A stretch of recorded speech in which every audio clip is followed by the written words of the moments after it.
Hey guys, welcome back. Today is day 5 of the 2018-21 day fast. Thank you guys so much. This has been a really good week for me. Thank you for the views, for liking my videos and leaving nice comments. There's so many people who have been really supportive and I feel really good about this, and it's only day 5, week 1 almost over, and I'm really happy that it is going really well. Today's topic is defending yourself against the enemy, whether it is Satan, the devil, or if it's someone else in your life or someone else who you know is going to bring you harm and pain, and that's just someone who is not good for you in your life, who's toxic in your life. Something that the devil does is he manipulates and he questions you. Why are you following God? Why are you doing this? Do you ever wonder why this or that?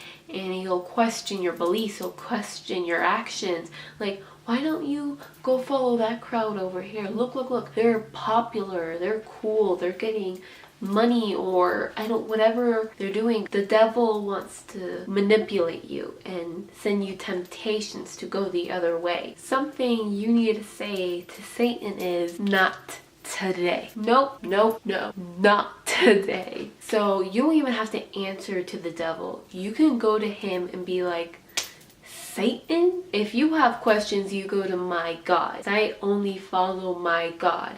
I'm not talking to you. I'm not answering your questions. If you have questions, God can give you the answers. Other than that, get out of my way.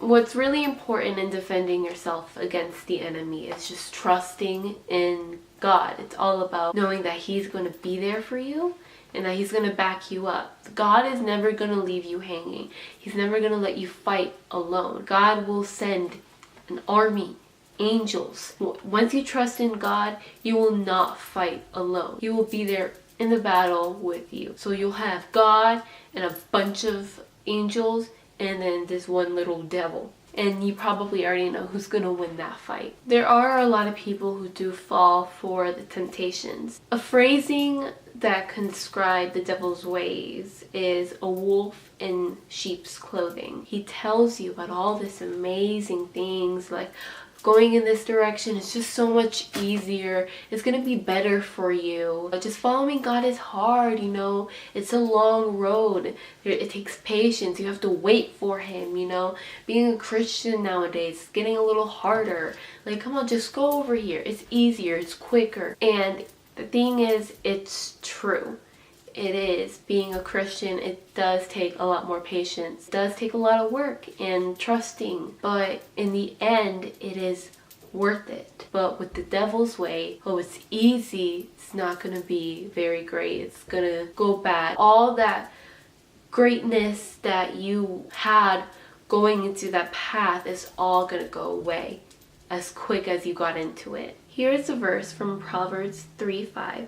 Trust in the Lord with all your heart and do not lean on your own understanding. What that means to me is, again, trusting God to help you defend yourself against the enemy. He will help you in the battle that you're facing. And do not lean on your own understanding. We cannot depend on our own ability to understand everything that God is doing. Like I've said before in past videos, God works in mysterious and beautiful ways, and we can't understand everything He does, but you just have to trust in Him. So trust in Him, the battle will be easier. Another kind of battle is a battle with an actual person, someone that is in your life, and you know that they are toxic and they're no longer good for you. And I have so many experiences with that. As you heard in the third video that I've made on day 3, I've talked about how I've made bad choices of friends.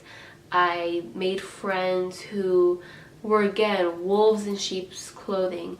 They were open and they were fun, and I was like, okay, great, new friends, like, yay. They were easy, they were cool to hang out with, we laughed a lot.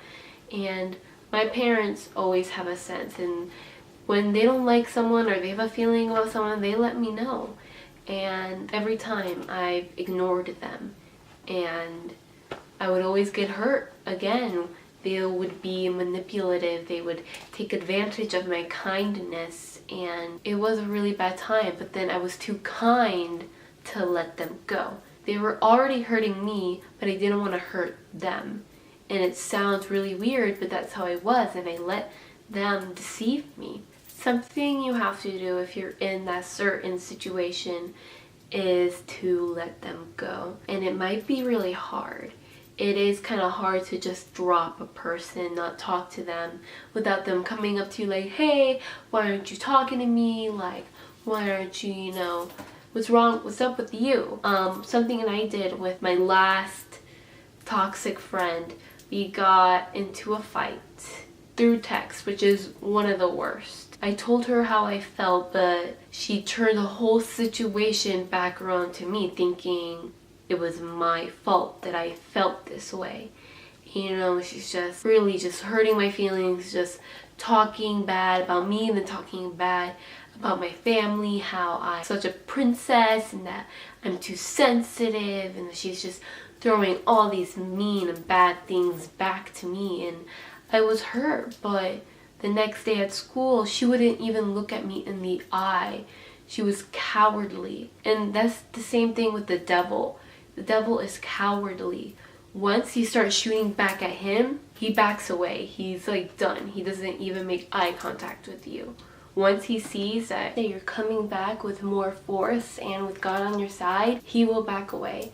And that was the same thing with this girl. She was cowardly. She wouldn't even look me in the eyes. I went up to her face and I told her that I'm not a brat, I'm not a crybaby, and I'm not a princess. I'm a princess of the Lord, but not a spoiled one. And she just looked down and she said, okay.